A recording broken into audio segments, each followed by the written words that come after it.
జోగులాంబ గద్వాల్ జిల్లా ధర్మవరం ప్రభుత్వ బీసీ హాస్టల్లో ఫుడ్ పాయిజన్ కలకలం రేపింది. 40 మంది విద్యార్థులు ఫుడ్ పాయిజన్తో అస్వస్థకు గురయ్యారు. వెంటనే వారిని చికిత్స నిమిత్తం ప్రభుత్వ ఆసుపత్రికి తరలించారు. విద్యార్థుల్లో 6 పరిస్థితి విషమంగా ఉన్నట్టు తెలుస్తోంది.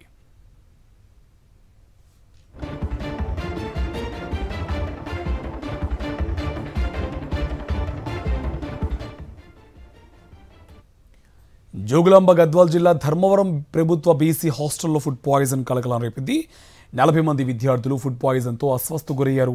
వెంటనే వారిని చికిత్స నిమిత్తం ప్రభుత్వ ఆసుపత్రికి తరలించారు. విద్యార్థుల్లో 6 పరిస్థితి విషమంగా ఉన్నట్టు తెలుస్తుంది. ఇదే అంశంకు సంబంధించి మరింత సమాచారం మా కరెస్పాండెంట్ విజయభాస్కర్ అందిస్తారు. విజయభాస్కర్, డీటెయిల్స్ ఏంటి?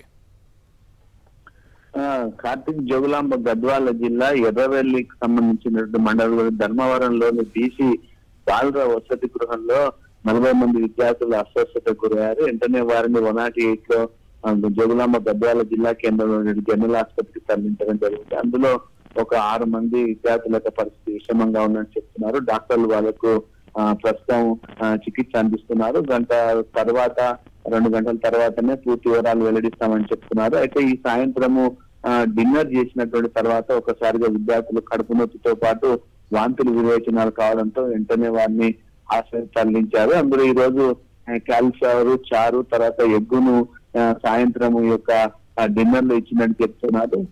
మొత్తంగా మాత్రం ఈ ఫుడ్ పాయిజన్ ఒకసారిగా దాదాపు 40 మంది విద్యార్థులు అస్వస్థత కావడం, 6 మంది విద్యార్థుల యొక్క పరిస్థితి విషయంగా ఉండడం మాత్రం కలకలం రేపింది.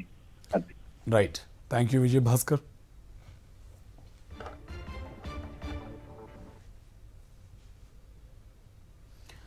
జోగులాంబ గద్వాల్ జిల్లా ధర్మవరం ప్రభుత్వ బీసీ హాస్టల్లో ఫుడ్ పాయిజన్ కలకలం రేపింది. 40 మంది విద్యార్థులు ఫుడ్ పాయిజన్తో అస్వస్థకు గురయ్యారు. వెంటనే వారిని చికిత్స నిమిత్తం ప్రభుత్వ ఆసుపత్రికి తరలించారు. విద్యార్థుల్లో 6 పరిస్థితి విషమంగా ఉన్నట్టు తెలుస్తుంది.